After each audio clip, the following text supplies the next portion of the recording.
Hola, muy buenas noches, bienvenidos a Edición Central desde Caracas, Venezuela, sede principal de los estudios de Telesur. Les saludamos Luis Francisco Blandón y Evelyn Guarenas, listos para presentar para ustedes las informaciones más destacadas de este día. Buenas noches, Luis. Buenas noches, Evelyn, un gusto saludarte a toda la audiencia de Telesur. Gracias por seguirnos en nuestro multimedio. Mucho que comentar, vamos con titulares. Comenzamos. Irán confirmó la operación militar a gran escala contra destructores de Estados Unidos en el estrecho de Hormuz en respuesta a la violación estadounidense al acuerdo de alto al fuego.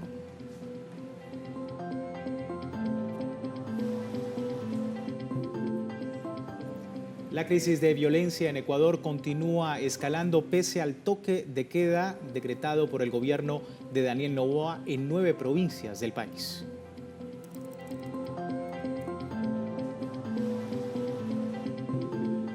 México avanza en acciones contra el crimen organizado tras la incautación de un narcolaboratorio localizado en Chihuahua.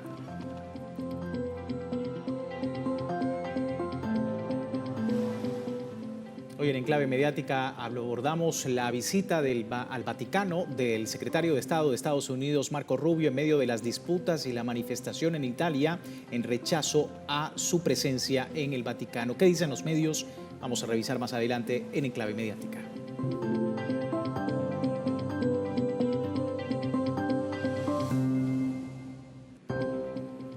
Nuestro compañero Luis Fernando Villamil nos comenta qué tendremos hoy en la sección deportiva. Buenas noches. Buenas noches, Evelyn, gracias por el contacto, gracias Luis, hola, ¿qué tal? Gusto saludarlos a esta hora en Edición Central para hablar sobre el acontecer deportivo. Como titular principal tenemos que el Comité Olímpico Internacional recomendó este jueves el levantar las restricciones a los atletas y equipos de Bielorrusia, pero los detalles de esta y otras informaciones más adelante. Gracias, Luis. Y hoy en nuestra sección de cultura les comentaremos que un equipo de mantenimiento de antigüedades se encuentra restaurando uno de los patrimonios más importantes de Irak. Se trata del antiguo Sigurat de Ur. Más adelante, todos los detalles.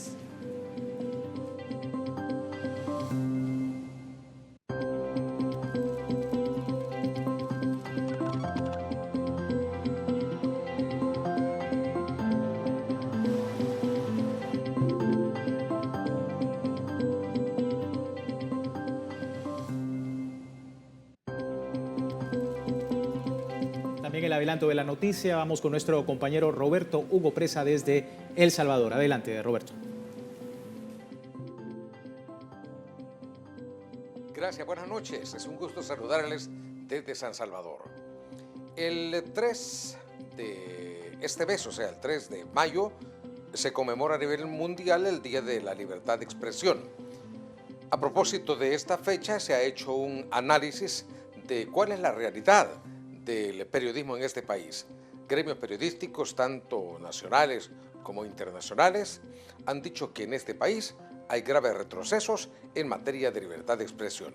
Más adelante, en una nota, les cuento más sobre este tema. Gracias a Roberto Hugo Presa. Ahora vamos con Paola Dragni desde Chile. Adelante. Buenas noches, ¿cómo están? Así es, un saludo desde Santiago de Chile en esta jornada de movilización estudiantil. Muy importante porque hace mucho tiempo no veíamos a los estudiantes universitarios y particularmente de la Universidad de Chile salir a las calles y esta vez en contra de las medidas de José Antonio Kast. En un ratito les vamos a contar los detalles. Gracias, Paola. Más adelante contigo. Karim Duarte también desde El Salvador. La información y el adelanto a esta hora. Karim, adelante.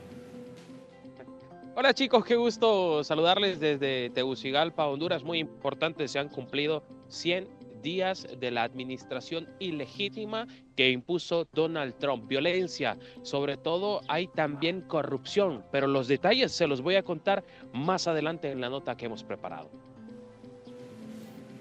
Gracias, Karim. En Duarte, nosotros comenzamos. En Irán se activaron las defensas antiaéreas al sur del país tras registrarse nuevos bombardeos contra la población. Las autoridades locales informaron que realizaron múltiples ataques aéreos contra zonas civiles a lo largo de las costas de Bandar Kamir Sirk y la isla de Kesen, al mismo tiempo que bombardearon la capital del país, Teherán. Bueno, hay que destacar que previamente a los bombardeos, el ejército de Estados Unidos violó el alto el fuego al atacar un petrolero iraní que se encontraba navegando desde las aguas costeras en la región de Hask hacia el estrecho de Hormuz, además de haber sido atacado otro buque que ingresaba al estrecho frente al puerto de Fujaya en Emiratos Árabes Unidos. En respuesta, las Fuerzas Armadas de la República Islámica de Irán reafirmaron que responderán con fuerza y sin vacilación ante cualquier agresión.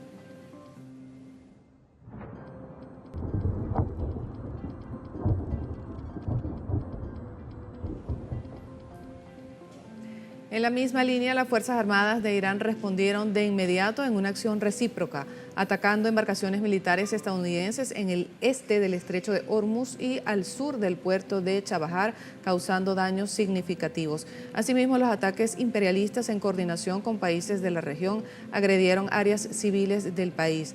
Por otra parte, el portavoz del cuartel central de Katán al-Anbiya afirmó que Irán responderá con firmeza y sin la menor duda a cualquier acto de agresión o ataque.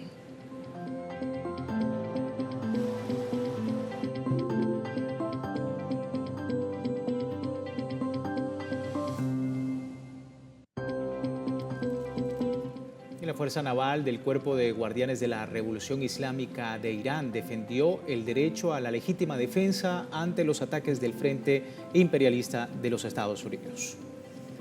A través de sus redes sociales, el Comando Naval de la Guardia Revolucionaria iraní expresó: tras la violación del alto al fuego y la agresión del ejército terrorista estadounidense contra un petrolero iraní de la República Islámica de Irán cerca del puerto de Hask y la aproximación de los destructores del ejército terrorista estadounidense al estrecho de Hormuz durante una operación combinada de gran extensión y precisión que empleó varios tipos de misiles balísticos y de crucero antibuque, así como drones suicidas. Con potentes ojivas explosivas se abrió fuego contra los destructores enemigos.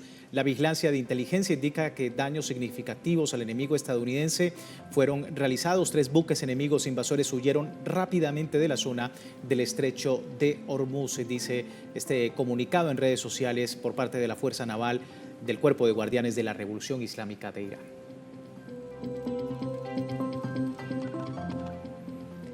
Asimismo, a través del canal ABC News, el presidente estadounidense Donald Trump expresó que el alto al fuego con Irán se mantiene vigente a pesar de la reciente escalada de tensiones en el estrecho de Hormuz. Citamos: el alto al fuego sigue en pie, está vigente, es solo un gesto de buena voluntad.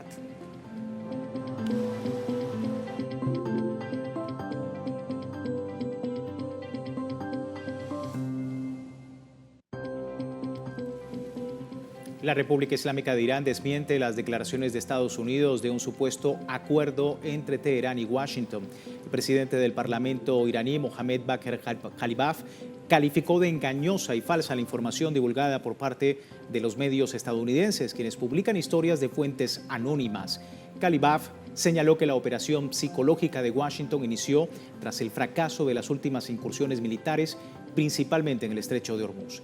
Ante la resistencia de la nación persa sobre el estrecho, el presidente estadounidense Donald Trump suspendió el proyecto Libertad, el cual buscaba supuestamente reabrir ese lugar, ese estrecho, por la fuerza.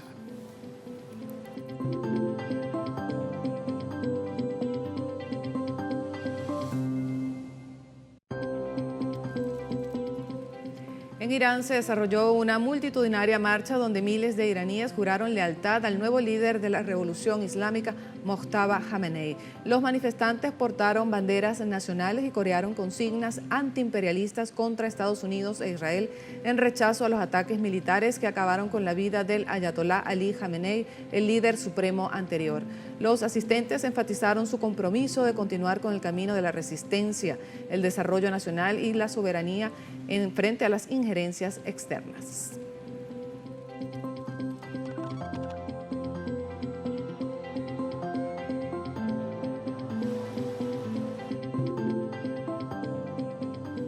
El gobierno de Estados Unidos ha impuesto sanciones a organizaciones humanitarias destinadas a prestar apoyo a la población de la Franja de Gaza. El presidente de los Estados Unidos, Donald Trump, congeló fondos destinados a la Agencia de Naciones Unidas para los Refugiados Palestinos, una decisión que se suma a los bloqueos ya impuestos por el régimen de Israel, recrudeciendo la crisis que enfrenta el enclave palestino.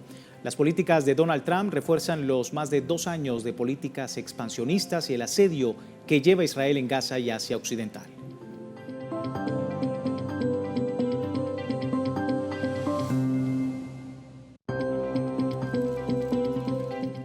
En Italia, múltiples personas se movilizaron por las calles de Roma para rechazar la visita del secretario de Estado de Estados Unidos, Marco Rubio.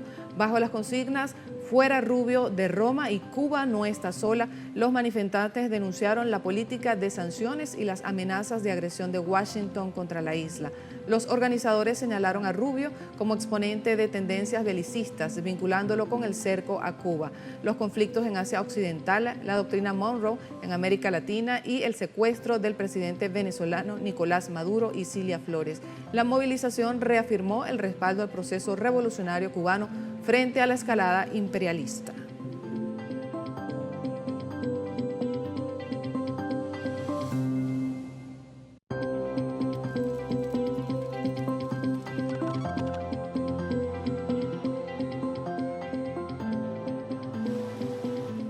Papa León XIV recibió en el Vaticano al secretario de Estado de los Estados Unidos, Marco Rubio, en una audiencia centrada en el recrudecimiento del bloqueo de la Casa Blanca contra Cuba.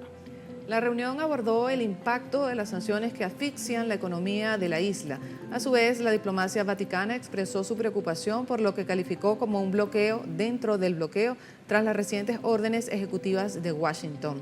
El Vaticano puso especial énfasis en la medida que impide la entrada de combustible a Cuba, una acción que afecta directamente el bienestar de la población civil. Asimismo, la Iglesia Católica denunció el recrudecimiento de una política hostil que se mantiene por más de 6 décadas. Ante esta situación, el Papa León XIV aprovechó la visita del funcionario estadounidense para reafirmar su invitación a un diálogo sincero y eficaz entre ambas naciones.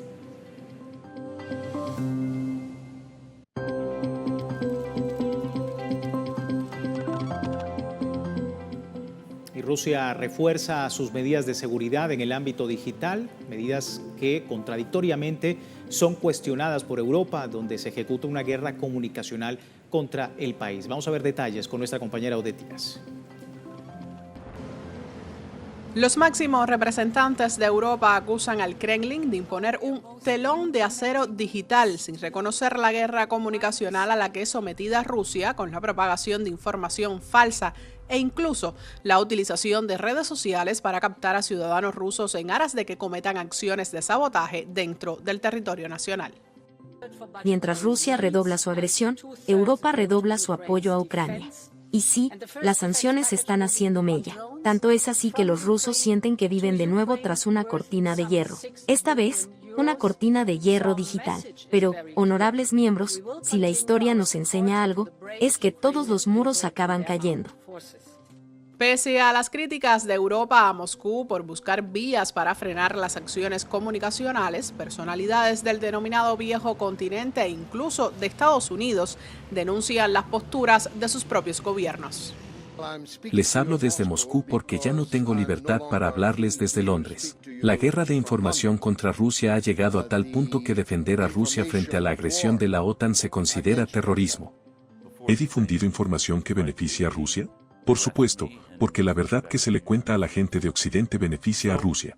Cuando la gente entiende la verdad, comprende que Rusia no es la mala, sino que sus gobiernos son los malos. Me culparon de socavar la democracia.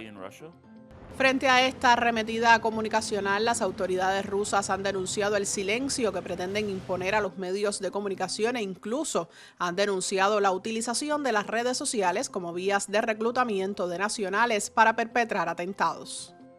Consideramos absolutamente indignante que nuestros canales hayan sido objeto de semejante destrucción en el espacio informativo. Muchos canales de televisión, sitios web y periodistas rusos se despertaron una mañana y descubrieron que su contenido, sus cuentas y sus canales ya no existían, por la sola razón de que desde Occidente pretenden acallar la voz del pueblo ruso. Telegram es la herramienta más utilizada para el reclutamiento, ofreciendo pagos rápidos a cambio de acciones ilegales. Se dirigen principalmente a jóvenes, desempleados y adolescentes, en cualquier región de Rusia o países vecinos, incluyendo a menores de edad. Los reclutados son instruidos para realizar incendios provocados, destrucción de infraestructura ferroviaria, toma de fotografías de sitios militares y vandalismo, incluso asesinar a personal militar. Rusia ha implementado un estricto marco legal diseñado para controlar su espacio comunicativo, proteger la seguridad nacional y responder a lo que Moscú denomina discriminación contra sus medios en el extranjero. En respuesta a las acciones en su contra, el gigante eurasiático restringió desde 2022 a la fecha el acceso a 81 medios de comunicación de la Unión Europea. Arián López y Odette Díaz Fumero, Telesur, Moscú, Rusia. Bien, momento de hacer una pausa. Al regreso les contamos que en Ecuador 9 provincias, incluida Pichincha, viven un nuevo toque de queda en medio de una crisis de seguridad. Ya venimos.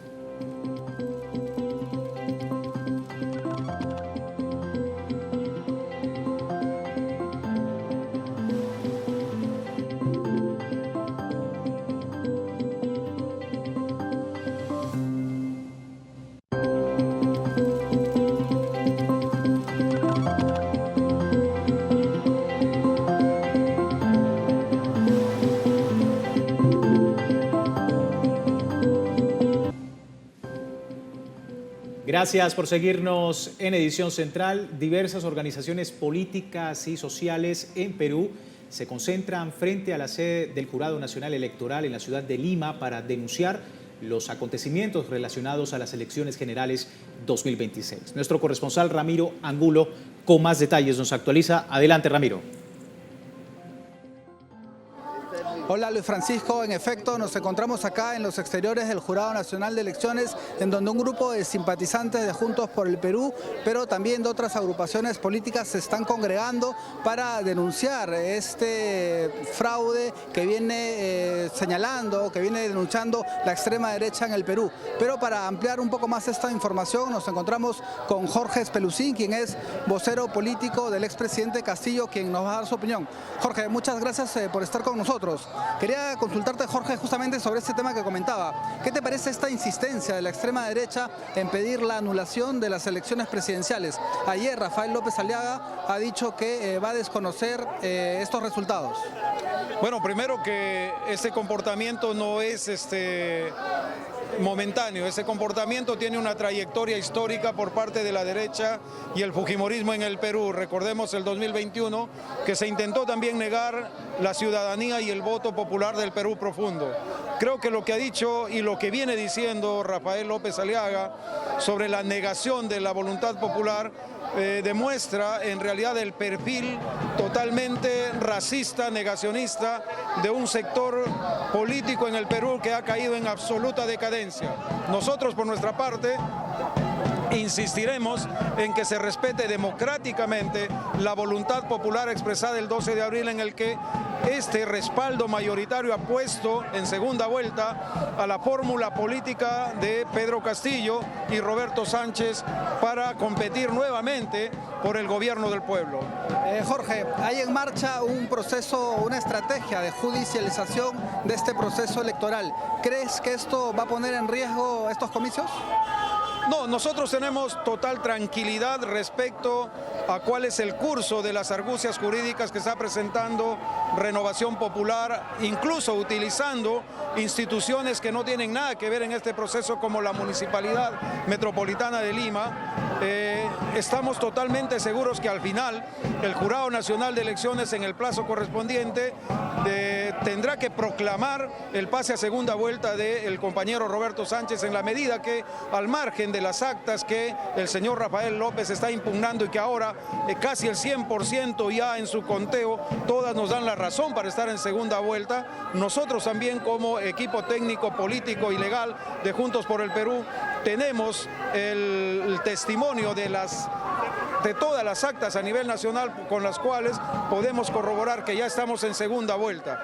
Lo que está haciendo López Aliaga en realidad es desconocer desde su posición gamonal, desde su posición incluso podríamos decir fascista por esta conducta agresiva contra las instituciones del Estado, es poner en evidencia que es un mal perdedor y demostrar al Perú entero que en esta segunda vuelta el señor no tiene participación, no tiene cabida. todo lo que haga López Aliaga, todo lo que haga Renovación Popular, todo lo que haga la derecha, se ve confrontado con la mayoría popular que ha puesto a Roberto Sánchez en segunda vuelta. Una última pregunta, Jorge. En una segunda vuelta y ante un eventual grito de fraude de Keiko Fujimori, ¿qué ocurriría? ¿Qué consideraciones podrían tomarse?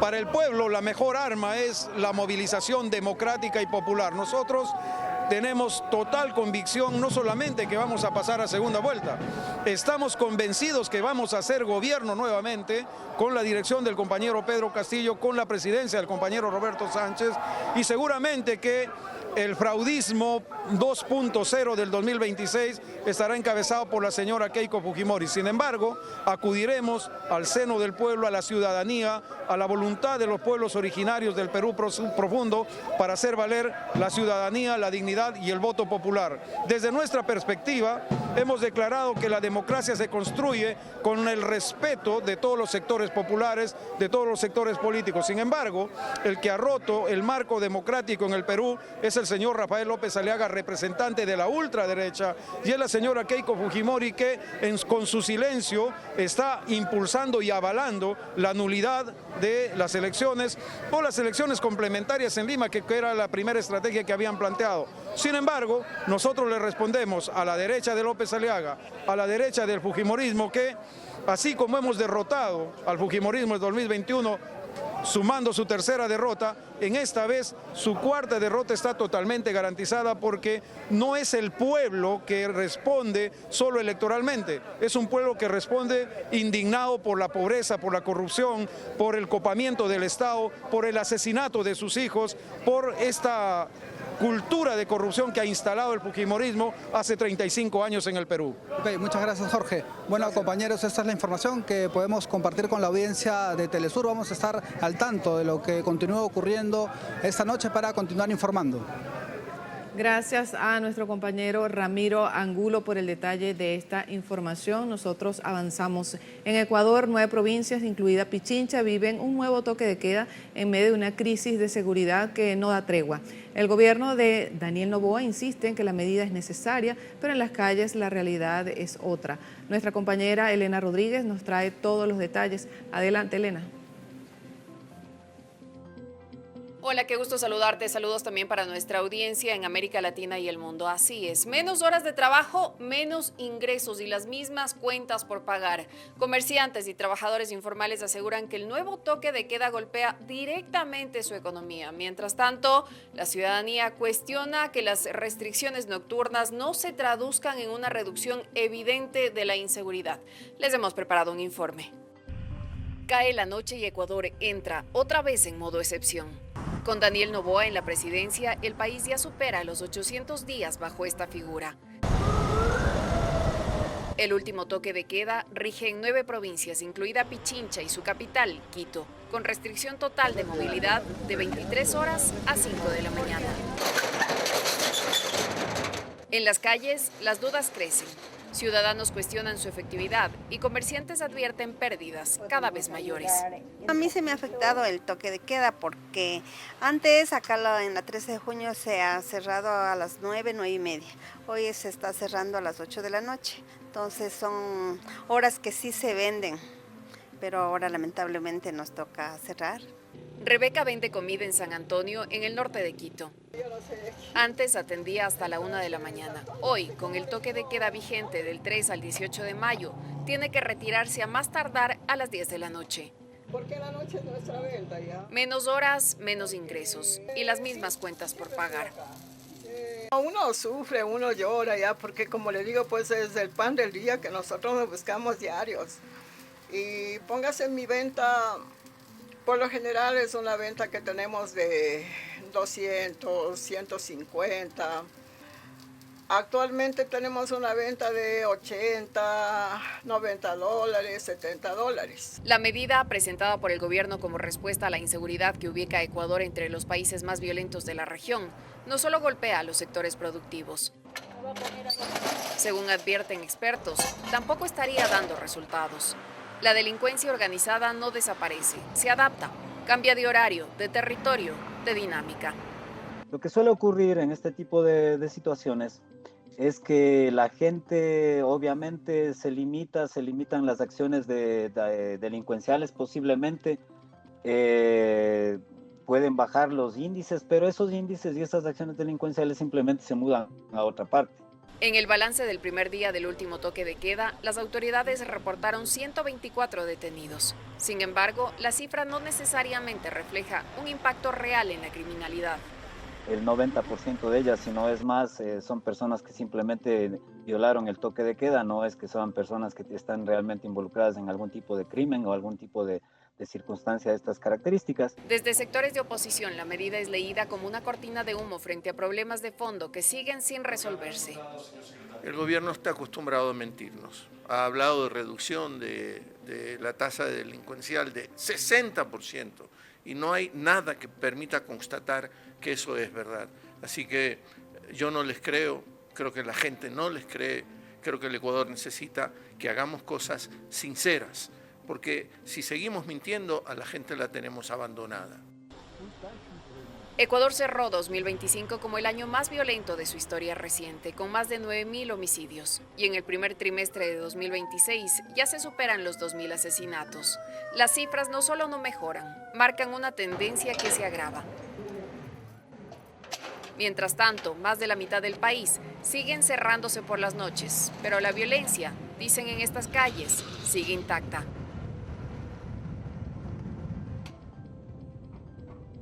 Es importante añadir que Roberto Marchán, analista y experto en seguridad que ustedes escuchaban en el informe que les acabamos de presentar, además sostiene que la retórica de guerra impulsada por el gobierno de Daniel Noboa no solo ha sido ineficaz frente al crimen organizado, sino que también estaría siendo utilizada para perseguir a sectores políticos de oposición y contener la protesta social en Ecuador.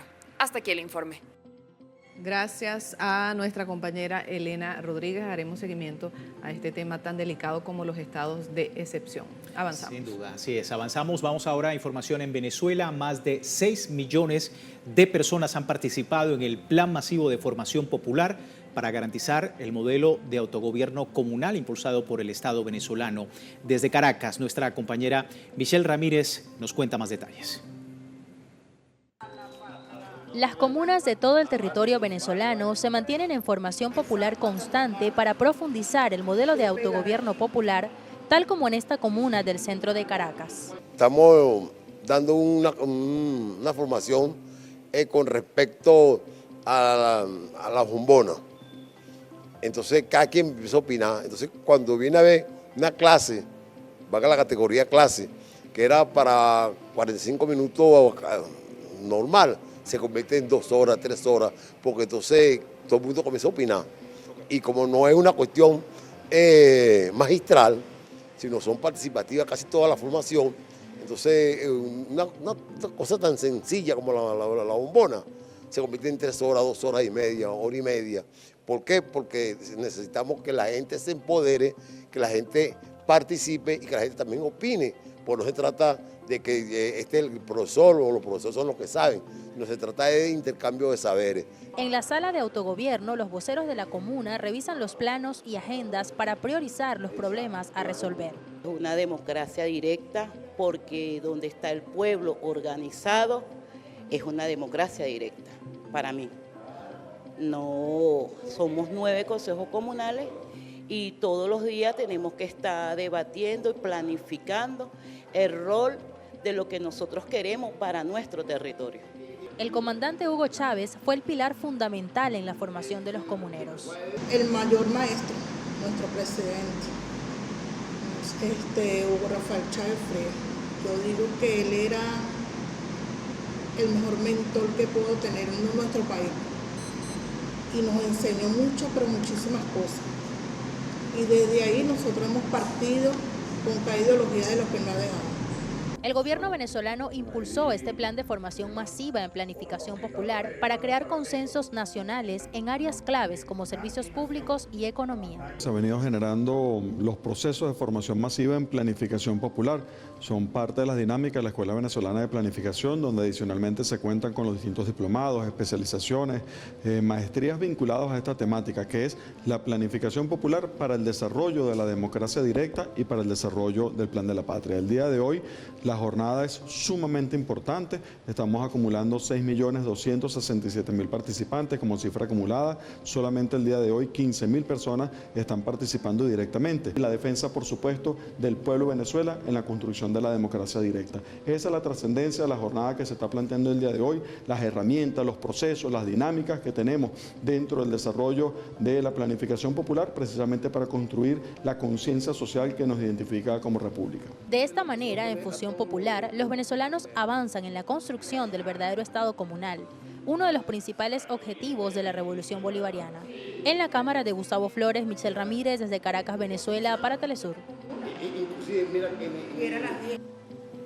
El gobierno de Venezuela ratifica el cumplimiento de los protocolos internacionales en el proceso de clausura de su reactor experimental RB1.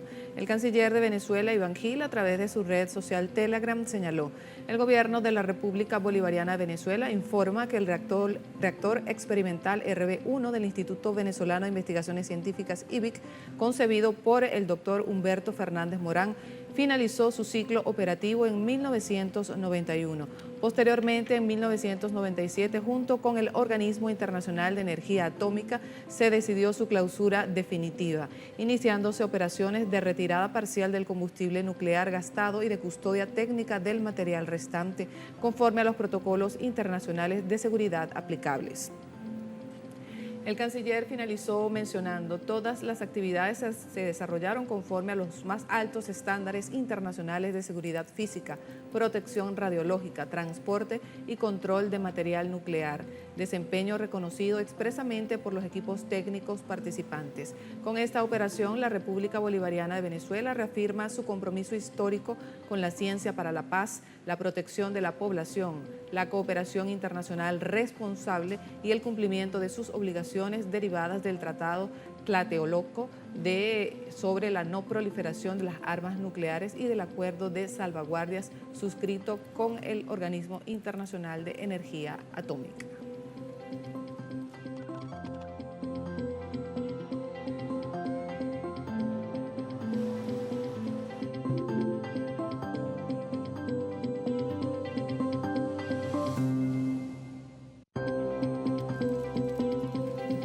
El gobierno de Venezuela anunció un plan para la recuperación del sistema eléctrico tras registrar la demanda más alta en los últimos 9 años.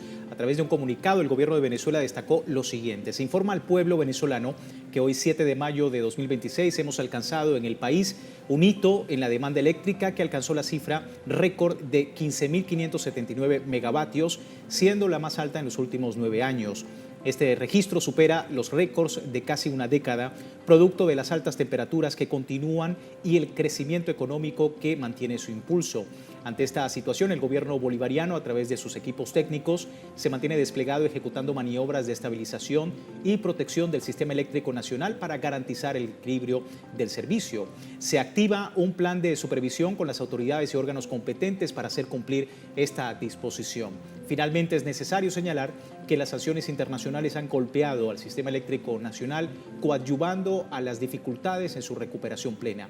No obstante, el gobierno nacional reafirma su compromiso de seguir trabajando sin descanso para robustecer el servicio eléctrico, incorporando los megavatios que permitan atender el crecimiento de la demanda mediante distintas fuentes de generación y asegurar el bienestar de toda la población en este nuevo ciclo de renacimiento, dice este comunicado de la República Bolivariana de Venezuela.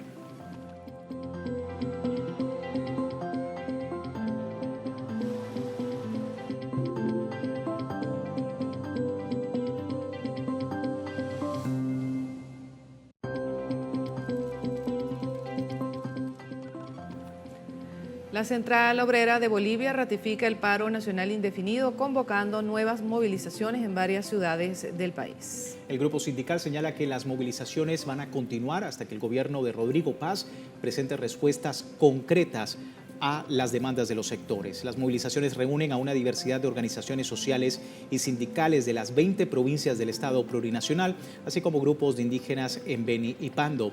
Entre las exigencias de los trabajadores destaca el incremento salarial, la abrogación de la Ley 1720, solucionar el abastecimiento y la calidad del combustible, pero también compensar los daños de la gasolina contaminada a automóviles en ese país.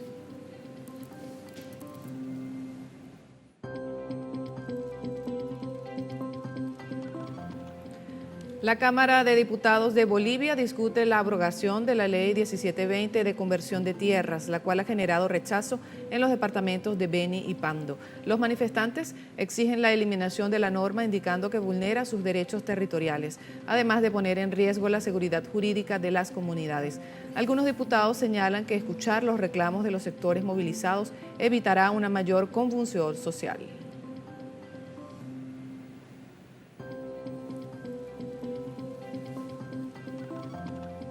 Y ante el compromiso del presidente boliviano Rodrigo Paz y la Confederación Sindical Única de Trabajadores Campesinos de tratar la abrogación de la Ley 1720, la vigilia de los indígenas de Pando y Beni continuará en La Paz. Los movilizados indican que hasta no establecer un acuerdo que beneficie a las comunidades, seguirán con la demanda de presión hasta las últimas consecuencias.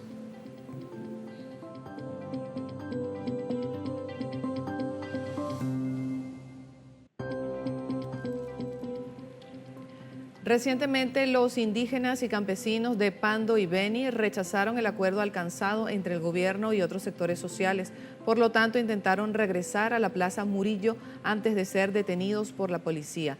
Los dirigentes denuncian que no existe un acercamiento directo con sus representantes legítimos y acusan al Poder Ejecutivo de no querer solucionar el conflicto. Los movilizados también desconocen a los dirigentes que participaron en las reuniones con las autoridades nacionales y que solo sus representantes designados están en facultades de dialogar con el Ejecutivo.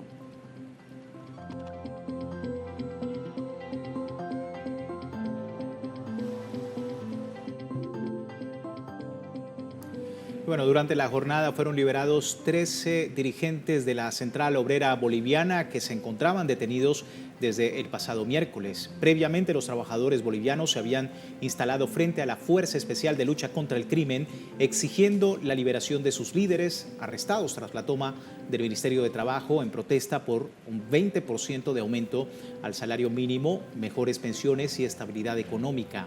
Dirigentes de la Federación de Santa Cruz denunciaron que el gobierno optó por la represión y los arrestos en lugar del diálogo. Posteriormente, los 13 dirigentes detenidos desde el pasado miércoles por fin fueron liberados.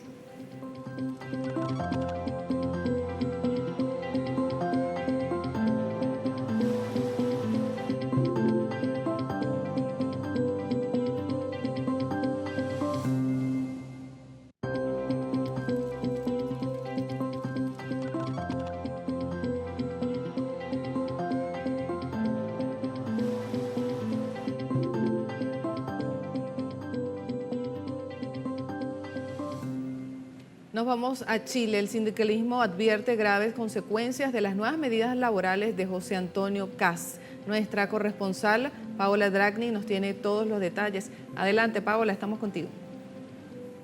Buenas noches, ¿cómo están? Así es, múltiples movilizaciones, bien lo decías. Por un lado, los sindicatos, pero también hoy fue una jornada de movilización estudiantil.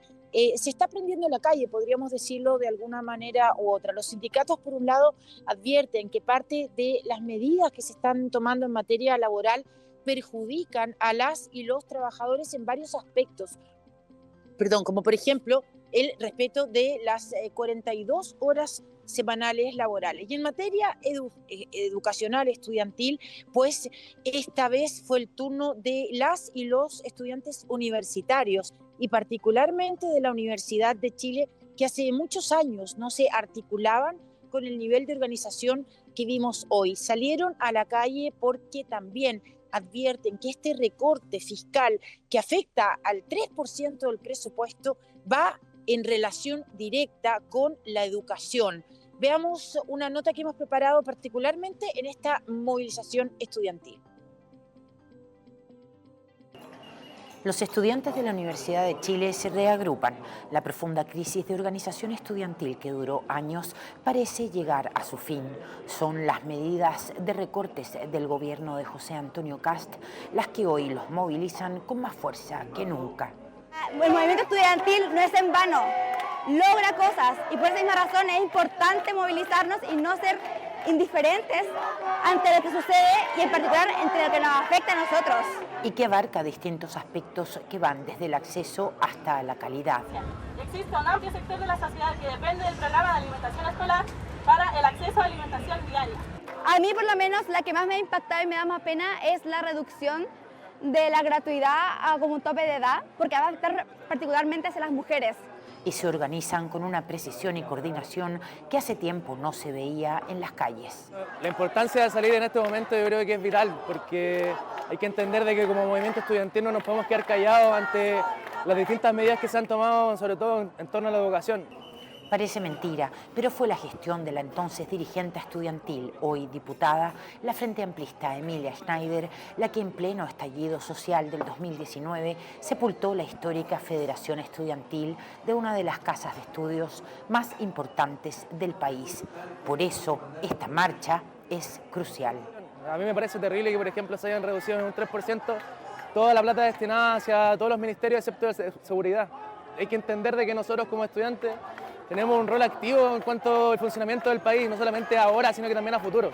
Y se nota el despliegue en seguridad, un gasto millonario con más de 10 carros, lanzaagua y lanzagases para acorralar a jóvenes que no quieren retrocesos ni recortes en beneficios como la gratuidad o la alimentación. Eso decía la carta que querían entregar a la ministra. Se llegó a la conclusión de que pedimos una audiencia con la ministra de Educación. De aquí a 20 días más tenemos que solicitar respuesta. No encontramos que sea correcto este tipo de recibimiento de la carta. Es una carta que viene con deudas educacionales que estaban listas hace años, cosas que nosotros teníamos dadas por hecho hace años. Entonces no nos pueden quitar esto y que la carta tenga este recibimiento, estábamos en contra. La ministra no los recibió, pero tampoco pudieron reprimirlos. Organizados, unidos, conscientes y firmes en sus consignas, también marcharon y recorrieron la capital de regreso a sus facultades.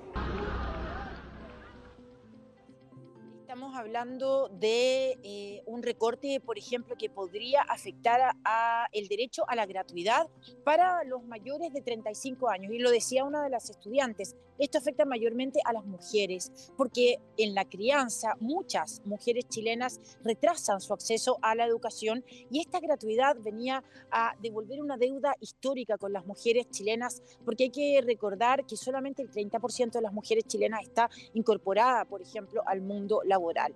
La próxima semana es el turno de los escolares, de los más pequeños, de los secundarios. Este 14 de mayo se anuncia una gran movilización, porque en el caso de la educación secundaria no solo los recortes que van a afectar a los docentes, a los profesores, a las aulas dentro, ¿cierto?, de cada establecimiento, sino también esta reformulación que se está planteando en el control del aula, del acceso de estudiantes que, por ejemplo, sean considerados violentos. ¿Qué es ser violento? Protestar, eso lo vamos a ir viendo con el desarrollo de esta nueva norma que se quiere implementar y que tiene a los secundarios, a los escolares con muchísimo malestar. Hay varios liceos ya en toma en la capital chilena y este próximo 14 de mayo se espera esta gran movilización entonces de los escolares secundarios. Seguimos, por supuesto, muy atentos a todo este escenario. Paula, contigo más adelante. Paula Bracni, nuestra compañera desde Chile, y nosotros vamos ahora a otro tema. Hablamos de México porque la presidenta Claudia Sheinbaum ha respondido al presidente de los Estados Unidos, Donald Trump, al asegurar que en su país se combate el crimen organizado y advierte que no va a permitir violaciones a la soberanía. Nuestro corresponsal Daniel Rosas nos tiene más detalles. Adelante. Luis, Evelyn, ¿cómo les va? Les mando un gran abrazo. Fíjate que de hecho hace algunos minutos concluyó un encuentro entre la presidenta Claudia Sheinbaum y las y los legisladores de todos los partidos que comprenden el movimiento oficialista, en donde, de acuerdo con lo que han expresado los propios legisladores, la presidenta Sheinbaum Pardo les ha pedido que hagan un cierre de filas, que regresen a territorio a informar a la gente sobre la defensa que se está haciendo de la soberanía nacional y que ella se mantendrá incólume en la defensa precisamente de la soberanía. Esto ocurrió hace algunos minutos cuando finalizó esta encerrona entre los legisladores y la presidenta, de lo cual seguramente habrá más detalles el día de mañana como parte de la conferencia presidencial. Pero es este mismo mensaje el que ha estado mencionando la presidenta Sheinbaum Pardo desde días anteriores, y toda vez de que en pues la semana reciente, los días recientes, el gobierno de Estados Unidos pues ha emitido una serie de declaraciones pues todavía más fuertes. Apenas el día de ayer conocíamos de una declaración que hizo el propio presidente estadounidense Donald Trump, quien amagó con hacer acciones directas en México en caso de que, de acuerdo con su criterio, pues México no diera suficientes resultados en cuanto a detener el tráfico de fentanilo, el tráfico de drogas, pero particularmente fentanilo. Hoy la presidenta Sheinbaum Pardo hace ver de entrada, bueno, que es una declaración como las que ha hecho Donald Trump en muchas ocasiones, pero que no por ello dejará de mantener la defensa de la soberanía. Vamos a rescatar parte de las declaraciones que esta mañana hizo la presidenta en la conferencia matutina. Estados Unidos va a actuar. Ese fue su declaración. Sabemos muchas veces, esto no lo ha dicho varias veces el presidente Trump, no es la primera vez, pero nosotros estamos actuando. Hay una reducción casi del 50% en homicidios dolosos, 2.500 laboratorios deshabilitados, destruidos, personas detenidas, que por cierto las personas detenidas tienen, no es como antes que se detenían y no había una carpeta de investigación, son carpetas de investigación con pruebas de personas detenidas. Hay reducción del paso de fentanilo de México a Estados Unidos. Y a propósito de este tema de los laboratorios que han sido desmantelados, inclusive ya decomisado uno más reciente, se ha informado por parte de la Fiscalía General de la República que como parte de este último en Chihuahua, en el norte de México, bueno, pues hay algunos resultados. Por ejemplo, el decomiso de más de 55,000 litros de sustancias líquidas, 50 toneladas también de precursores químicos y cerca de 2,000 litros de metanfetamina. Ha sido uno de los golpes más fuertes por parte del gobierno actual en contra de estos laboratorios, pero precisamente este tema del último laboratorio desmantelado, les decía yo, en el norte del país, ha generado, bueno, pues un entorno de conflictos con el gobierno estatal. Y es que se sabe que en esta acción para desmantelar este laboratorio, que ahora está asegurado por el gobierno federal, participaron agentes de la CIA, algo a lo que le hemos venido dando seguimiento en todos estos días previos. Y bueno, precisamente esto ha generado también fricciones entre Estados Unidos y México, porque es ilegal en México que agentes extranjeros intervengan en operaciones en tierra. Y esto ha generado, les decía yo, esas fricciones. Por esta razón es que el día de ayer el fiscal de Estados Unidos, Todd Blanche, declaró que podría haber otras intervenciones en México, y esto fue cuestionado el día de hoy a la presidenta Sheinbaum Pardo. Aquí su respuesta. ¿Qué postura tiene su gobierno a este respecto? Pruebas, la que hemos tenido hasta ahora. ¿Qué hemos dicho? Envíen pruebas. Porque el tratado de extradición o de confianza mutua, de colaboración, pues tiene que ver con que se envíen pruebas. Lo he dicho yo muy claramente, nosotros no protegemos a nadie, pero para detener a alguien, pues tiene que cumplirse con la ley mexicana. Pruebas, que se envíen pruebas, y hasta ahora pues no han enviado pruebas.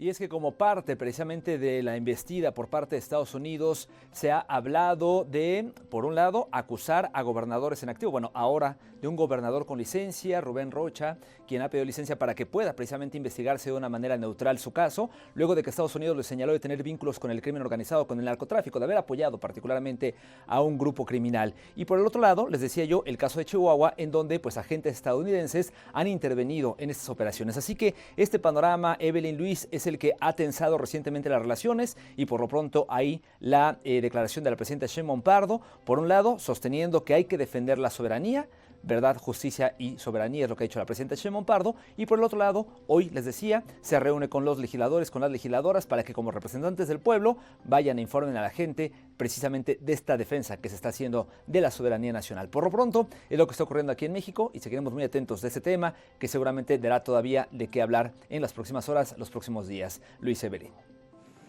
Muchísimas gracias a Daniel Rosas desde México. Importante todas las iniciativas que se realicen para controlar este flagelo como es la distribución de fentanilo, que está realmente causando estragos en la población, siempre del marco del respeto a la soberanía. Gracias, Daniel. Nosotros seguimos en Edición Central con otras informaciones. Les comentamos que sectores de la oposición en Honduras denuncian que el régimen neoliberal de Nasri Asfura, con altos niveles de corrupción, impunidad y sometimiento político. Nuestro corresponsal Karim Duarte nos ofrece los detalles. Adelante, Karim.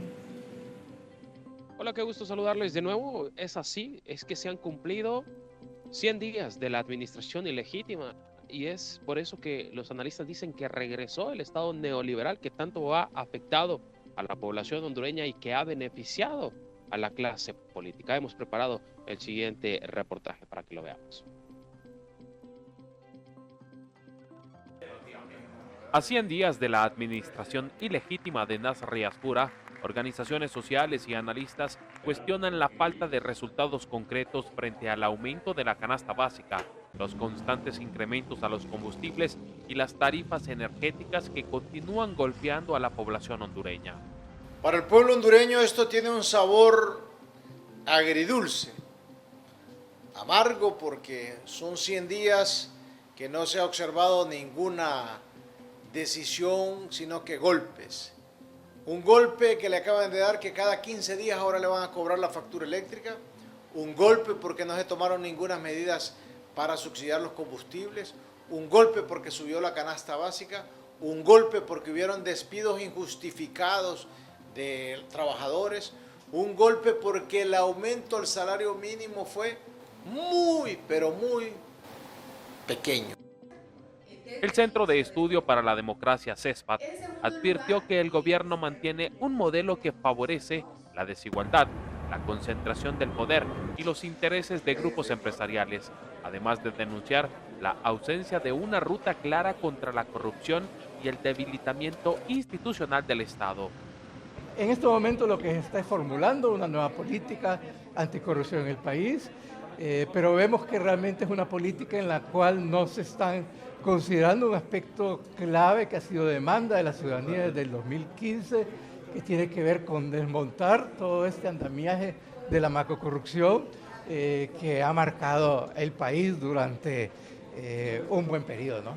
Y ya, por ejemplo, un ministro de gobierno que tiene experiencia burocrática, pues ve los recortes presupuestarios en seguridad, en educación, en salud, en la infraestructura, que de alguna manera Honduras es el país que más tardíamente se intenta poner al día con el desarrollo de la infraestructura. Y sobre todo porque es un país que tiene características orográficas y hidrográficas especiales con respecto al resto de los países centroamericanos. En el sistema sanitario persisten las denuncias por mora quirúrgica, escasez de medicamentos y hospitales inconclusos, mientras que reportes de medios locales señalan que las medidas de emergencia aún no se traducen en mejoras visibles para miles de pacientes en el país. Mandaron un decreto de emergencia en el tema de salud. Inmediatamente después de que se aprueba ese decreto de emergencia, una semana después despiden 1.200 médicos del sistema de salud pública para dejar no solo con las manos atadas, sino que sin manos al sistema de salud, para que de inmediato se comience a mandar todas las operaciones quirúrgicas a la empresa privada, a las clínicas privadas. Eso significa reconfigurar el esquema de salud y convertirlo casi en una semiprivatización, y el camino es a la privatización. Entonces es una reconfiguración del esquema de negocios en el Estado y una reconfiguración de poder en las instituciones del Estado. Analistas consultados califican los primeros 100 días como una gestión improvisada y sin rumbo claro, marcada por ajustes administrativos, eliminación de programas sociales y decisiones económicas que, según sectores opositores, representan el retorno del modelo neoliberal impulsado históricamente por el bipartidismo hondureño. Bueno, y de esta manera podemos ver y hemos escuchado cómo han dicho los analistas que esta administración se ha encargado de beneficiar primero a la empresa privada que al pueblo hondureño. Lo vemos con los incrementos a los combustibles, la canasta básica, la gasolina diésel, el diésel está rondando los $5.40 por galón, la gasolina superior está rondando los $5.38. Entonces hay un golpe directo que la población lo está resintiendo y también se están arrepintiendo de haberles dado el voto, pero sabemos que también hubo un golpe electoral gestado desde Washington. De momento lo que yo puedo informarles, retorno con ustedes hasta los estudios principales. Karim, muchísimas gracias por este completo reporte. Nuestro compañero Karim Duarte desde Tegucigalpa, Honduras. Pero vamos a ver datos de los 100 días de gobierno de Nasir Asfura, que se ha visto marcado por fuertes críticas de diversos sectores sociales en esa nación. El descontento ciudadano se agrava ante la falta de acuerdo sobre el salario mínimo y el encarecimiento del costo de vida. La inflación y el desempleo son dos de los principales reclamos de la población hondureña. Esta percepción negativa se refleja en las encuestas más recientes de la Asociación para una Sociedad Más Justa, ya que cada 6 de 10 hondureños consideran que el país ha empeorado desde que Asfura asumió el poder el pasado 27 de enero. En materia de seguridad, las cifras muestran un panorama adverso. Durante el primer trimestre de su mandato, los homicidios aumentaron entre un 5 y un 6% en comparación con el año anterior. Organizaciones sociales critican la falta de un plan de seguridad realista y califican la estrategia del gobierno como improvisada y sin indicadores medibles para evaluar su eficacia. La gestión social y económica también genera cuestionamientos por el recorte a programas clave como la alimentación escolar. A esto se le suma la eliminación de subsidios a la energía y los combustibles, afectando directamente a la población. Por otra parte, crece la preocupación por una tendencia a la tercerización de servicios públicos en salud y educación. El Centro de Estudio para la Democracia advierte sobre la ausencia de una agenda anticorrupción y el posible regreso de viejas estructuras de poder. Analistas acusan al Ejecutivo de promover la polarización a través de juicios políticos. La reciente destitución del fiscal general es citada como un ejemplo de esta estrategia que profundiza la división en el país. Finalmente, su plan de gobierno es calificado como inviable por organizaciones civiles. Advierten que fue diseñado como una promesa electoral, en lugar de una hoja de ruta ejecutable para enfrentar los problemas del país. Y cada 3 de mayo se conmemora el Día Mundial de la Libertad de Prensa proclamado por la UNESCO en El Salvador. Gremios periodísticos revelaron un balance sobre los retrocesos en materia de libertad de expresión e información en el último año que mantiene a periodistas en el exilio. Desde la capital salvadoreña recibimos el informe de nuestro corresponsal Roberto Hugo Presa. Adelante, Roberto. De acuerdo a la UNESCO, el 3 de mayo se conmemora a nivel mundial el Día de la Libertad de Expresión. Y justamente gremios periodísticos aquí en el país han hecho un balance de lo que significa la libertad de prensa en este país centroamericano. Dicen que ha habido un retroceso y que esto no solamente está afectando a los periodistas y a los medios de comunicación, sino también el derecho de información que tiene la población salvadoreña. Veamos la siguiente nota. La prensa salvadoreña atraviesa uno de los peores momentos, destaca un informe presentado desde el exilio por la Asociación de Periodistas Salvadoreños. El documento titulado Un año de periodismo bajo la persecución y el exilio revela un deterioro en el tema de libertad de expresión. Registra de forma detallada cómo más de 53 periodistas se vieron forzados al exilio, seguimientos, vigilancia policial, hostilidad, agresiones, y en ese sentido diría yo que el panorama de este último año es uno de los peores, solo comparable con los años de la guerra. Entre los exiliados están los periodistas del Faro, quienes denunciaron un plan del gobierno para capturarlos.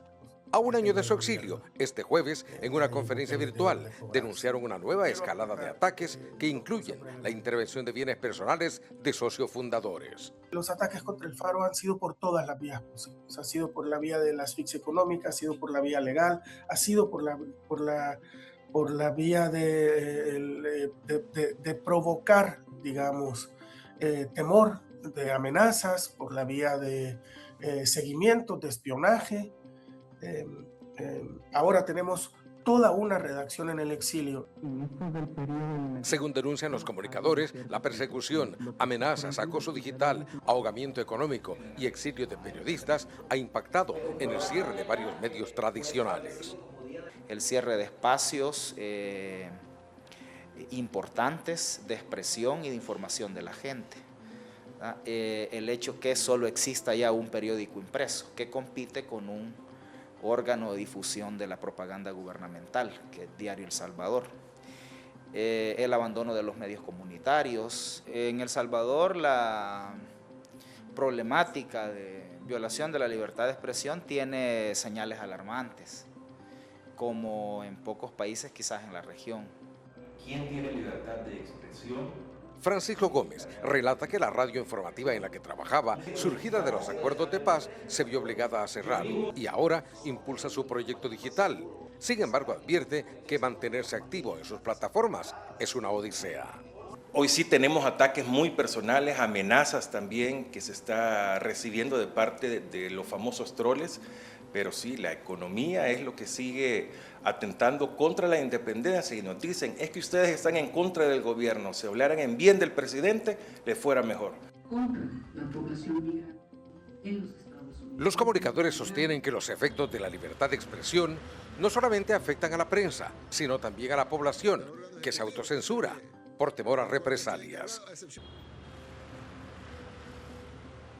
Según las denuncias de estas organizaciones ligadas al periodismo, tanto locales como internacionales, son más de 53 periodistas que en el último año han debido salir del país debido a que en este país, o sea, en El Salvador, se les ha limitado poder seguir desarrollando su labor informativa.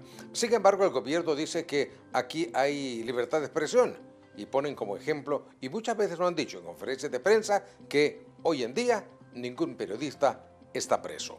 Es todo lo que tengo. Desde San Salvador vuelvo con ustedes hasta nuestros estudios.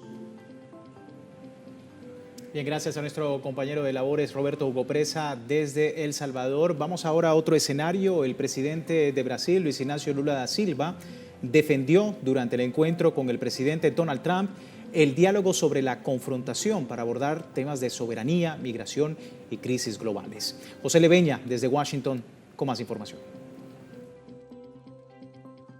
El presidente de Brasil, Luis Inácio Lula da Silva, ofreció una conferencia de prensa en la Embajada de Brasil, aquí en Washington, tras su reunión privada con el presidente de Estados Unidos, Donald Trump. Un encuentro que se prolongó por casi 3 horas en la Casa Blanca y que concluyó con un almuerzo sin declaraciones conjuntas. Lula calificó la reunión como muy productiva y positiva y destacó avances en materia de comercio bilateral, revisión de aranceles, inversión y cooperación en la lucha contra el crimen organizado. Explicó que ambos países acordaron dar seguimiento en los próximos 30 días para buscar nuevas reglas que permitan un comercio más equilibrado y dinámico. En materia de seguridad, el presidente brasileño subrayó acuerdos para fortalecer el intercambio de información entre aduanas, el control de contenedores y operaciones conjuntas para combatir el tráfico de armas, drogas y lavado de dinero, destacando la necesidad de atacar las finanzas del crimen organizado. Sin embargo, el eje central de su mensaje fue político y diplomático. Lula insistió en la importancia del multilateralismo y advirtió que la política de 2026 no puede ser la de 1945 en referencia a la necesidad de reformar la ONU y adaptar las instituciones globales a un mundo que ha cambiado profundamente. Propuso ampliar el Consejo de Seguridad e incluir a más países de América Latina, África y Asia. El mandatario brasileño también defendió la soberanía de los pueblos y el diálogo como herramienta central de la diplomacia. En este contexto aseguró que el bloqueo a Cuba debe terminar y se mostró dispuesto a conversar y ayudar para encontrar una solución. Asimismo señaló que la guerra no debe ser una opción y que los conflictos globales solo pueden resolverse a través de la diplomacia y la negociación. Lula concluyó que Brasil mantiene una relación estratégica con Estados Unidos, pero también con otros actores globales, y reiteró que su gobierno seguirá apostando por el diálogo para construir puentes en un escenario internacional cada vez más complejo. En Washington, José Leveña, Telesur. Muchas gracias a nuestro compañero José Leveña por el reporte desde Estados Unidos. Así es, y vamos con él a una breve pausa. Al regreso vamos a estar hablando de la visita del secretario de Estado de los Estados Unidos, Marco Rubio, al Vaticano en medio de las disputas, sobre todo los dichos de Donald Trump, pero por otro lado también la movilización y las manifestaciones en Italia en rechazo a su presencia en el Vaticano. ¿Qué dicen los medios de comunicación? Luego de la pausa en Enclave Mediática.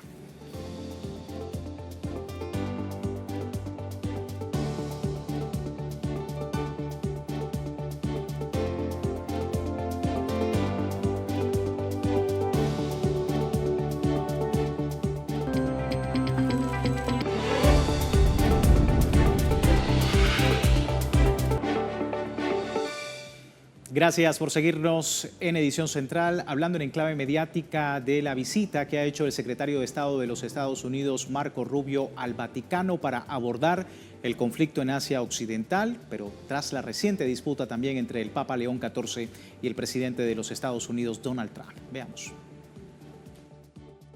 Durante la visita, Rubio y el Papa mantuvieron una conversación de temas de interés compartido en el hemisferio occidental, justamente en medio de una alta tensión, cuyo último ataque por parte del presidente de Estados Unidos hacia el obispo de Roma fue cuando lo acusó de poner en peligro a mucha gente por no apoyar su guerra contra el pueblo de Irán, que en sus palabras sirven para contener una supuesta amenaza nuclear. Al respecto, el Papa León XIV ha mantenido su postura y critica toda posición belicista de Trump, resaltando que su misión es predicar el evangelio y la paz. En ese sentido, Rubio señaló que el viaje no pretende limar asperezas, que en su mayoría han sido iniciadas por Trump. Sin embargo, miles de personas se movilizaron en las calles de Roma, Italia, para expresar su rechazo a la visita de Rubio, por lo que organizaciones políticas, sindicales, estudiantiles y agrupaciones juveniles encabezaron la marcha bajo consignas como "Fuera Rubio de Roma" y "Cuba no está sola".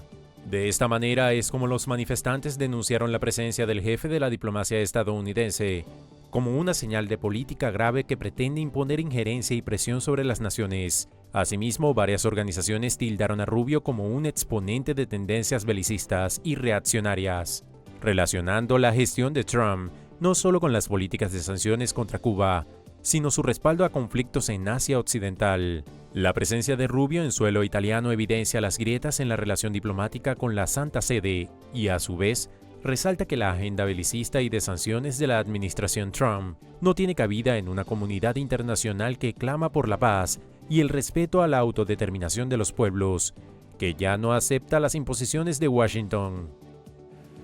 Así las cosas y bueno, varias aristas en torno a este tema. Vamos con los portales. El País de España titula lo siguiente: el Papa se reúne con Marco Rubio en plena ofensiva de Trump contra el Vaticano. ¿Qué dice este medio?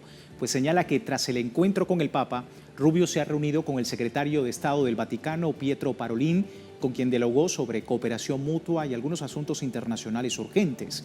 Sin embargo, Rubio no solo debe recomponer las relaciones con el Vaticano, de rebote el enfrentamiento con el pontífice ha enemistado también a Trump con Giorgia Meloni, que hasta ahora pasaba por ser su mejor amiga en Europa.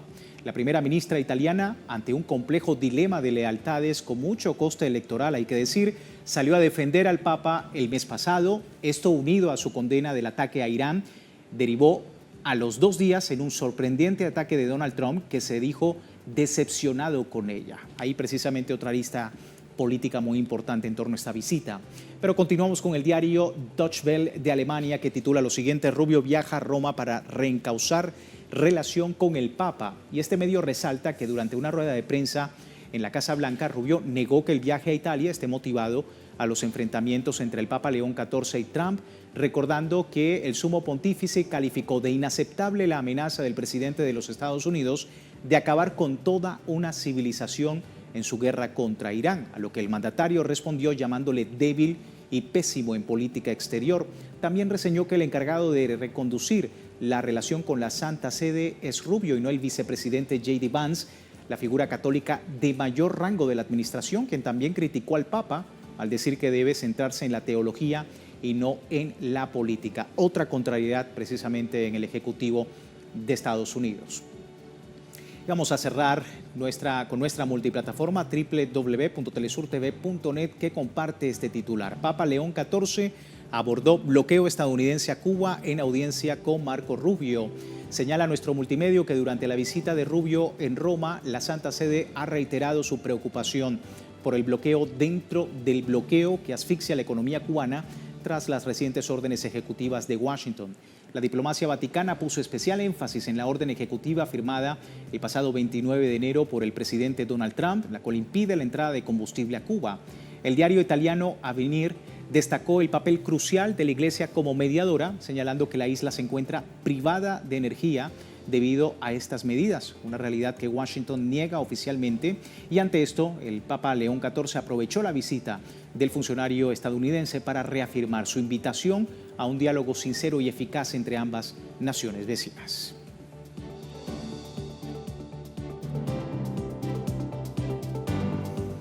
Así las cosas, así los titulares, muy pendientes de esta información. Finalizamos nuestra enclave mediática, pero seguimos en edición central con información deportiva. Más adelante nuestro compañero Luis Fernando Villasmil. Ya regresamos.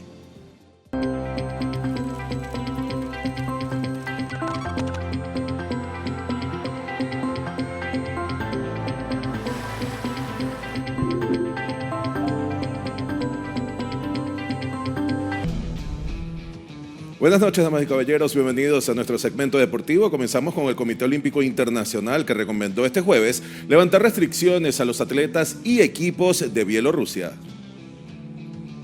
En un comunicado oficial, la institución afirmó que los deportistas no deben ser limitados por acciones gubernamentales, agregando que el Comité Olímpico Nacional de Bielorrusia está en regla según la Carta Olímpica. En ese sentido, a partir de la reciente evaluación hecha por el Comité Olímpico Internacional, el organismo recomendó a las federaciones internacionales restablecer la participación plena de los atletas de esta nación europea, mientras se mantiene el proceso de revisión sobre Rusia a través de la Comisión Jurídica. En tanto, el Comité Olímpico Internacional expresó su preocupación por los informes de la Agencia Mundial Antidopaje sobre el sistema ruso, recordando que ambos países ya habrían competido en la modalidad de neutrales para las ediciones olímpicas en París 2024 y Milano Cortina 2026.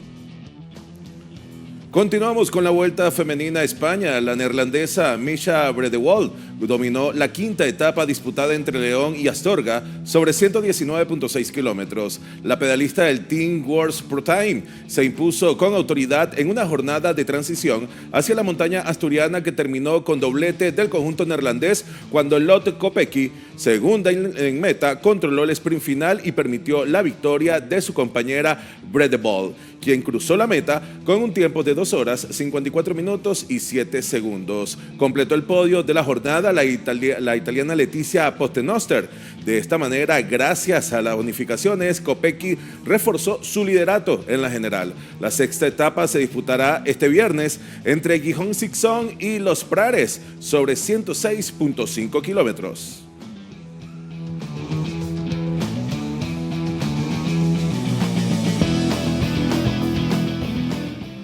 El chileno Cristian Garín debutó con éxito en el cuadro principal del Abierto de Roma tras imponerse al argentino Juan Manuel Cerúndolo en la primera ronda. El encuentro fue muy parejo desde el inicio, porque Cerúndolo tuvo oportunidades de quiebre en el primer parcial, pero Garín reaccionó y elevó su nivel en el tiebreak, donde dominó con autoridad. En el segundo set, el argentino volvió a quebrar el servicio del chileno, aunque nuevamente Garín respondió en la segunda parte final del parcial, mostrando solidez en los momentos claves para quedarse con el partido por 7-6 y 7-5 en un intenso duelo sobre arcilla.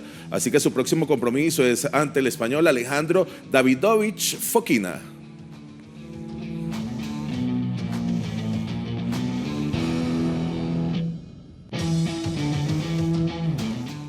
Y en más del deporte blanco les informamos que el italiano Jannik Sinner reclamó este jueves que haya una mayor retribución en los Grand Slam. Así que durante la antesala de su debut en el Master 1000 de Roma y en un contexto de creciente tensión entre los jugadores y los organizadores del Grand Slam por el reparto de ingresos, Sinner aseveró que los Grand Slam pagan demasiado poco a los tenistas, por lo que reclamó respeto y mayores premios, pero sin apoyar a ningún boicot. Cabe destacar que Jannik Sinner no se cerró en torno a estar a favor de futuras medidas de presión, sino hay una evolución en el tema en las próximas semanas.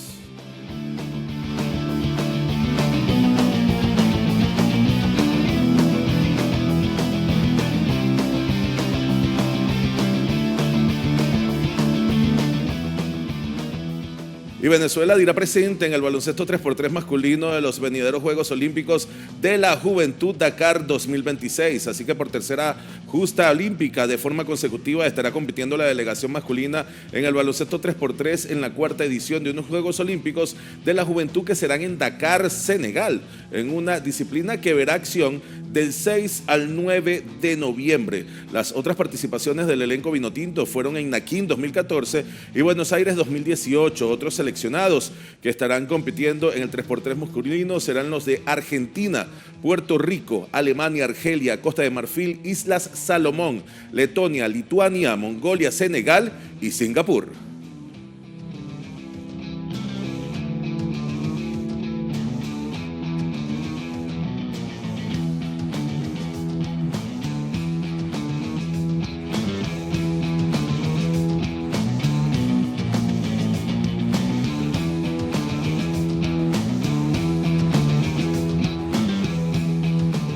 Y de esta manera, damas y caballeros, llegamos al final de nuestra agenda deportiva acá en Edición Central. Vamos ahora con nuestro segmento cultural.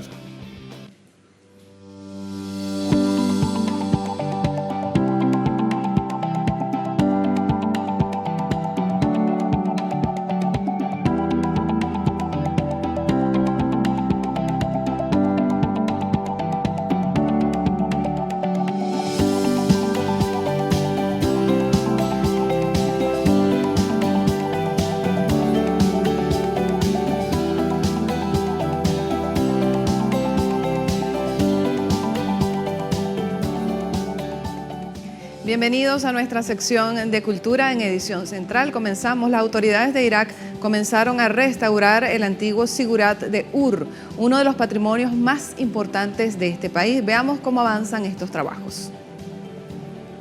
Un equipo de mantenimiento de antigüedades se encuentra rehabilitando un gran monumento construido en la antigua ciudad sumeria de Ur, en el actual sur de Irak, siendo una de las edificaciones más importantes del país. Se trata del Zigurat de Ur, cuyo proceso está a cargo de la Autoridad General de Antigüedades y Patrimonio en conjunto con el Ministerio de Cultura y Turismo. Las labores que se realizan con materiales de fabricación local para mantener su estilo original incluyen reparaciones en las fachadas, escaleras y secciones estructurales del Zigurat, cumpliendo con estándares internacionales.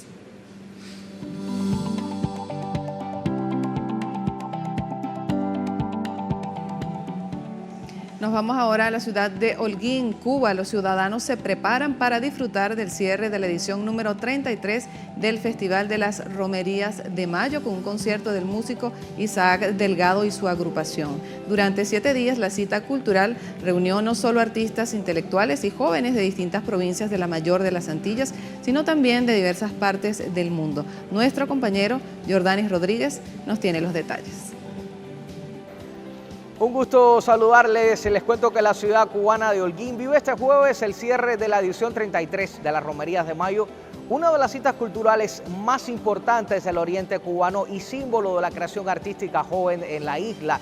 La jornada final estará marcada por el tradicional desfile de los romeros, una ceremonia que cada año atraviesa toda la ciudad desde la parte antigua hasta la zona moderna de la urbe, en un recorrido cargado justamente de simbolismo y participación popular. Como parte de la tradición, el hacha de Holguín, emblema del evento inspirado en la pieza aborigen encontrada en la zona de Cayo Bariay, sitio del encuentro entre dos culturas, asciende hasta lo más alto de uno de los edificios de la ciudad en una metáfora de la continuidad cultural y el espíritu de los jóvenes creadores cubanos. Tras la ascensión del hacha, les cuento que tendrá lugar la siembra del árbol de la paz, uno de los momentos más emotivos de las romerías, acompañado por un llamado a la unidad entre los pueblos en medio del contexto que vive Cuba y a la defensa de la cultura como espacio de encuentro. En la ceremonia también será lanzada oficialmente la convocatoria a la edición 34 de este festival, reafirmando la permanencia de un evento que durante más de una década, de 3 décadas en este sentido, ha convertido a Holguín en la capital del arte joven en Cuba. El cierre llegará acompañado por un gran concierto del salsero cubano Isaac Delgado junto a su agrupación en el parqueo del Estadio Mayor General Calixto García Íñiguez, donde miles de holguineros y visitantes celebrarán el final de una semana justamente dedicada a la música, el pensamiento crítico y el intercambio cultural. Durante 7 días, estas romerías se reunieron a artistas, intelectuales y jóvenes de varias provincias cubanas y también amigos de países, en este caso México, invitado especial, en espacios también dedicados a la literatura, a las artes visuales, el audiovisual, la danza, la trova y el debate contemporáneo, consolidando al festival como una plataforma de resistencia cultural y diálogo entre generaciones. Así que no se lo pierda, Telesur también estará llevando todo lo que acontezca en este cierre de la 33 edición de las romerías de mayo, porque no hay hoy sin ayer. Así devuelvo la señal a los estudios centrales. Gracias a ustedes por este contacto desde el oriente de Cuba.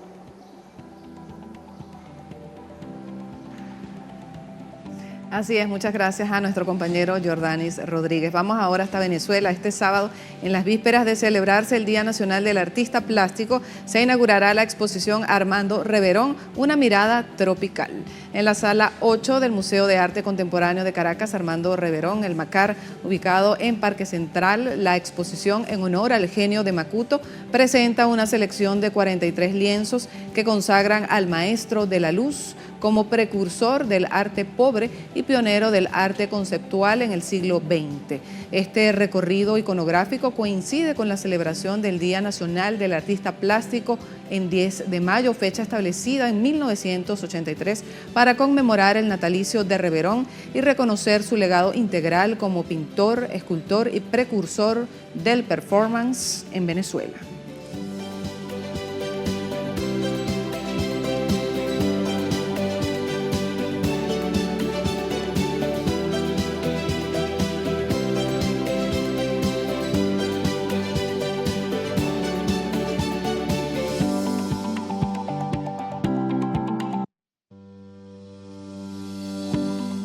Bueno, y para despedirnos vamos hasta Argentina, donde la banda Gorillaz confirma su regreso al país con The Mountain Tour 2026 tras anunciar su gira latinoamericana.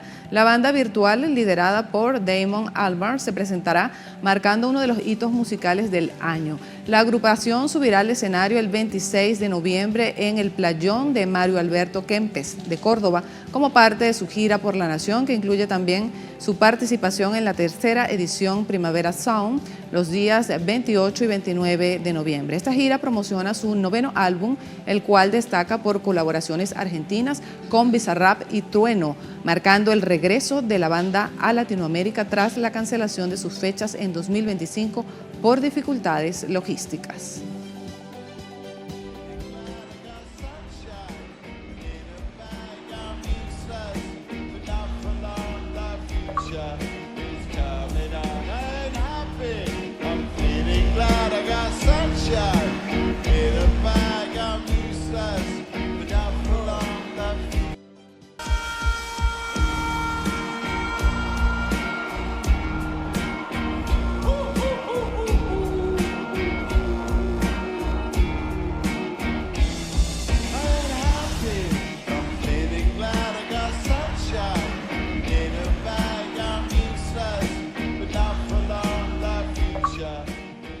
Bueno, de esta manera llegamos al final de la sección cultural, pero no queremos despedir sin antes recordar que el día de hoy se cumplen 87 años del natalicio del maestro José Antonio Abreu, quien fuera reconocido mundialmente como el fundador del sistema de orquestas y coros juveniles e infantiles de Venezuela. Su legado permanece vivo, no solamente en los niños venezolanos, sino en todo el mundo, porque el sistema se ha replicado en más de 70 países, así que es un ejemplo de Venezuela para el mundo. Así finalizamos esta emisión de Edición Central. Muchísimas gracias por su atención. Siga con nosotros a través de nuestra programación. Feliz noche para todos.